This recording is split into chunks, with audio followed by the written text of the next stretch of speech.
तो उस टाइम में क्यों किया इन्हें? और 4 बजे का कौन सा रोल होता है लेडीज को उठाने का, और जेंट्स का कौन होता है रोल बताओ, जो लेडीज को जेंट्स उठाएगा? मतलब 4 बजे शाम को उठाया या सुबह?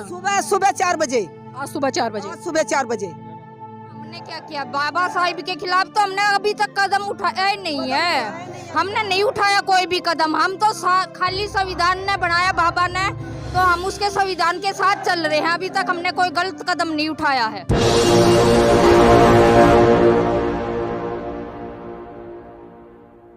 नमस्कार, आप देख रहे हैं एनबी न्यूज़ 24/7 नीलम बोध के साथ। साथियों, कल दिल्ली के नाहरपुर रोहिणी सेक्टर 7 में एक ऐसी घटना घटी है जिसने बहुजन समाज के सम्मान को झकझोर कर रख दिया है। साथियों, रोहिणी सेक्टर 7 जो कि नाहरपुर में है, आप देख पा रहे हो, जो संत कबीर भवन है, इसी के साथ में डीडी का पार्क है जिसमें कि 54 साल पुरानी परम पूज्य बाबा साहब की प्रतिमा लगी थी। और उसी प्रतिमा को कल हाई कोर्ट के ऑर्डर के तहत पुलिस प्रशासन और डीडीए ने खंडित करने का काम किया है। यहाँ के लोगों ने भारी संख्या में प्रदर्शन किया और इनकी लगातार जो डिमांड है कि हम बाबा साहब की मूर्ति जब तक नहीं लगती है तब तक हम उठने का नाम नहीं लेंगे।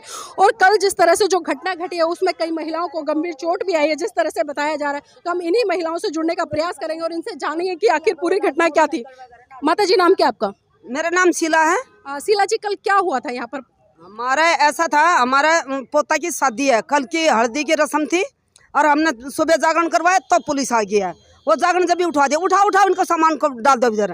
क्यों इधर भीड़ इकट्ठी करा किया? जागरण कहाँ कर रहे थे आप लोग? हम अपना दरवाजे के सामने, बिल्कुल दरवाजे के सामने, कोई किसी का मैटर नहीं वहाँ। जागरण किस चीज का करा रहे थे? माता का जागरण था, हमारे हल्दी की रस्म थी कल। हमारे पोता की शादी थी, हम सब महिला इकट्ठी हो रही थी वहाँ, तो जागरण कीर्तन हम करवा रहे थे, तो महिला तो इकट्ठी होगी। तो हमें तो मालूम ही नहीं है क्यों इकट्ठे हो रहे हैं, क्यों भीड़ जमा हुई है। हमारा तो कोई रोल ही नहीं है उस चीज़ में। अब किस चीज़ के लिए ये इकट्ठे हुए, किस चीज़ के लिए फोरस आई, हमें नहीं मालूम है। हम अपने जागरण करवाई ना, बोला कि उठाओ, ये ड्रामा नहीं चलेगा। वो उसको ड्रामा हो गया। अरे हम अपनी शादी ब्याह नहीं करें, अपना बताओ बच्चे का ब्याह नहीं करेंगे क्या?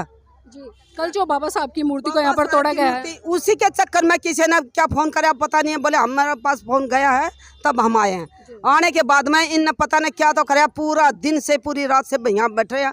हमारा कल रात का जागरण था, हम रात तो अपना गाना बजाना कर रहे थे, थोड़ा सा बैठे थोड़ा हम चल टहल लेते हैं, वहीं आसपास में टहल रहे थे। इतनी देर में तो पुलिस आए और जेंट्स आए, 5 औरतों को घसीट गाड़ी में गिर दिया। मतलब बिना बताए बिना कुछ कहा, हमने कुछ कही नहीं, कुछ वजह ही नहीं है। लेडीज़ों को घेर ले जाओ, उनके ऑफिस की सलाह थी, अगर इनको लेडीज़ों को इसमें गाड़ी में डाल लो और पीछे से प्रतिमा उठा लो। जी, जो ये बाबा साहब की मूर्ति तोड़ी गई, इससे कोई लेना देना नहीं था आपका जो उठाया पुलिस ने? हमारा उस टाइम में हमारा क्या था, हमारा तो शादी का रंग कर रहे थे हम, तो हमारा तो उस टाइम में कोई मतलब ही नहीं था। तो उस टाइम में क्यों किया इन्हें? और 4 बजे का कौन सा रोल होता है लेडीज को उठाने का, और जेंट्स का कौन होता है रोल बताओ, जो लेडीज को जेंट्स उठाएगा? मतलब 4 बजे शाम को उठाया या सुबह? सुबह 4 बजे। आज सुबह 4 बजे। सुबह 4 बजे। अगर पुलिस वाले आपको नहीं उठाते और मूर्ति तोड़ते तो आपको कोई समस्या थी या नहीं थी? क्यों नहीं थी, हम नहीं उठाने देते। अगर हमारा शादी ब्याह थी तो हमारा ही तो काम है मूर्ति का, हमारा ही तो काम है। अब पार्क तो हमारा ही है ना, क्यों इसमें कब्जा लिया जा रहा है? हमने इसका मुआवजा नहीं ले रखा है, हमारी 7 पुश्तों की ज़मीन है यहाँ, तो इसका मुआवजा नहीं उठ रहा। खुद की हमारी अपनी ज़मीन है, प्रतिमा हमारी 30 साल पुरानी थी, क्यों उस दिन से प्रशासन कहाँ था? मतलब 30 साल पुरानी प्रतिमा है? 30 साल पुरानी प्रतिमा थी, और तो उस दिन से डीडीओ कहाँ थी? आज डीडीओ का प्लाट वहाँ कट रहे हैं, तो कहाँ उसमें डीडीओ के निशान लगे, प्लाट के निशान लग रहे हैं उसमें? ऑक्शन जब होता है, जब सीवर लाइन होती है, पानी की लाइन होती है, नालियाँ बनती हैं, खंबे गड़ते हैं, लाइट का प्रबंध होता है, जब ऑक्शन प्लाट होते हैं, बताओ किस चीज़ का प्लाट कट रहे हैं वहाँ? मतलब डीडी एक तरफ दावा करे कि वो जमीन हमारी और दूसरी तरफ आप दावा कर रहे हैं कि ये जमीन हमारी है। हम 7 पीढ़ियों से रह रहे हैं यहाँ, हमारे बड़े बुजुर्ग यहाँ उम्र बिता कर चले गए हैं, तो किसी डीडीओ का कोई लेना देना है? डीडीओ 40 साल से आई है, डीडीओ तो 40 साल से आई है ना, डीडीओ 40 साल से आई है। अब 65 साल की मेरी उम्र हो गई है, मेरे को 45 साल हो गया यहाँ आए हुए, 40 साल से डीडीओ आ रही है, तो क्या डीडीओ का रोल बनता है? और ना तो अगर ये कह रही है डीडीओ हमारा है तो उनका दिखा दो। जी, तो आप लोग बाबा साहब को मानते हो? मानते हैं। किस तरह से मान रहे हो? हर एक चीज से मानते हैं, हम मानते हैं, तभी तो उसका तस्वीर हमने यहाँ प्रतिमा उसकी लगाई थी। हाँ? दिल और जानता है, हमारे बाबा साहब को मानते हैं और मानते ही रहेंगे आगे तक भी। लेकिन बाबा साहब ने तो जिस तरह से ये जो कीर्तन है या इस तरह की चीजों से मना किया है, लेकिन आप लोग उन्हीं चीजों को करे तो कैसा मानना हुआ? क्या हमने क्या किया? बाबा साहब के खिलाफ तो हमने अभी तक कदम उठाया ही नहीं है। हमने नहीं उठाया कोई भी कदम। हम तो खाली संविधान ने बनाया बाबा ने, तो हम उसके संविधान के साथ चल रहे हैं। अभी तक हमने कोई गलत कदम नहीं उठाया है। लेकिन जिस तरह से कीर्तन जागरण कर रहे हैं, ये बाबा साहब ने कहा था इन चीजों को करने के लिए। सुनो मेरी बात, किसी के घर में शादी है और उसके बेटे के रिश्ते नहीं हो रहे हो और वो होटले कोई भी हो, बाबा का हो चाहे हमारा कीर्तन, बाबा का नहीं कर सकते क्या हम? ये बताओ, बाबा का भी तो कर सकते हैं ना। हम अपने बाबा का नाम कल जो कीर्तन आपने किया वो बाबा साहब का था या किसी माता का था? वो तो माता का कराया हुआ था, माता का। चोट किसको लगी है? चोट कित गई चाची? एक लेडीज था, ये बताओ, ये ये बैठी। बार ये कहा आप अपने घर में जाओ लेडीज है, आप अपने घर में जाओ लेडीज है। अरे हमारे घर में तो तुम खड़े हो, हम तो अपने घर में खड़े हैं। कौन कह रहा है आपको जाने के लिए? पुलिस वाले कह रहे हैं कि अपने घर जाओ, आप अपने घर जाओ।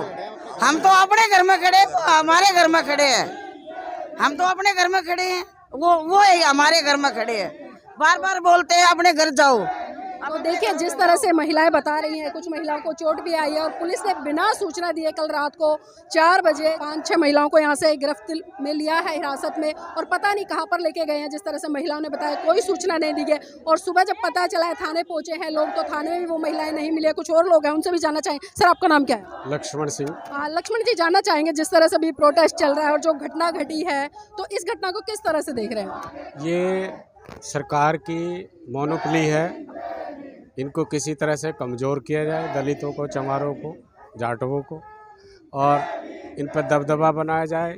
इनके महापुरुषों के धर्म स्थानों को, मूर्तियों का सत्याग्रह करो, मुसलमानों को तंग करो। इसके अलावा सरकार का और कोई काम नहीं है। फूट डालो, राज करने की नीति आ गई है। लक्ष्मण जी, आखिर क्या बात है? चाहे हम रविदास मंदिर की बात करें, बाबा साहब की मूर्तियों की बात करें या मस्जिदों की बात करें, लगातार बुलडोजर इन्हीं पर चल रहे हैं। इसका क्या कारण हो सकता है? इसका हमारा शासन और प्रशासन में हमारी भागीदारी नहीं है। जो लोग बैठे हैं शासन प्रशासन में, वो अपनी ताकत का इस्तेमाल नहीं कर पाते हैं, अंडर प्रेशर हैं। आज भी जितना पुलिस फोर्स यहाँ लगा हुआ है, अधिकांश इसमें से हमारे मजदूर भाई हैं, किसान भाई हैं, उन्हीं के बच्चे हैं, लेकिन वो कानून के दायरे में बंधे हुए हैं। इसलिए वो अपनी मर्जी से कोई भी काम नहीं कर सकते। प्रशासन का दबाव है। शासन प्रशासन में जब तक हमारा प्रतिनिधित्व नहीं होगा, तब तक हम लोग इसी तरह से पिटते रहेंगे, मरते रहेंगे, कटते रहेंगे। जी भाई जी, आप कहाँ से हैं?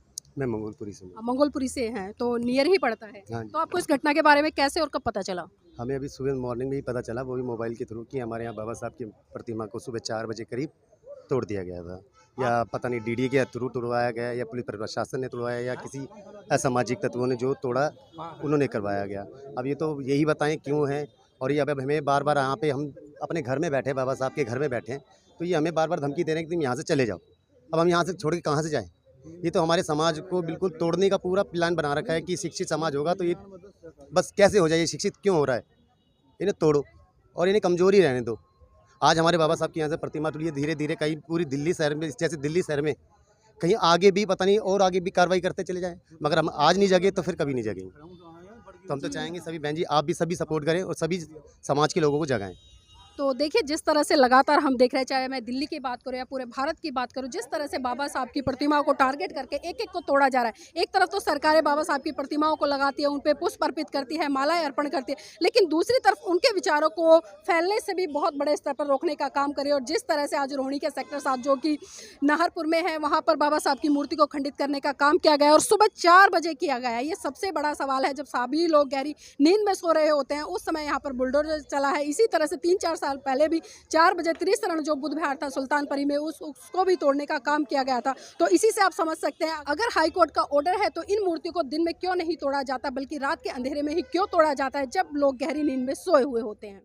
हमने भी पुलिस प्रशासन से काफ़ी अंदर जाने का प्रयास किया, उनसे रिक्वेस्ट की कि हम मीडिया से, लेकिन उन्होंने 2 टूक शब्दों में मना कर दिया कि ऊपर से ऑर्डर, हम किसी को भी अंदर जाने नहीं देंगे। साथियों, मैं आपको दिखाना चाहूँगी कि जिस तरह से यहाँ पर पुलिस बल है वो भारी संख्या में तैनात है। सामने भी बैरिकेडिंग कर दी गई है और जो साथी आसपास के हैं उनको भी मैं बताना चाहूँगी, सामने ही जो M2 के है वो पड़ता है और जो ये रोड है ये जयपुर गोल्डन हॉस्पिटल है उसकी तरफ आता है। और मैं थोड़ा सा आपको आगे भी लेकर चलना चाहूँगी जहाँ पर प्रतिमा को खंडित किया गया है।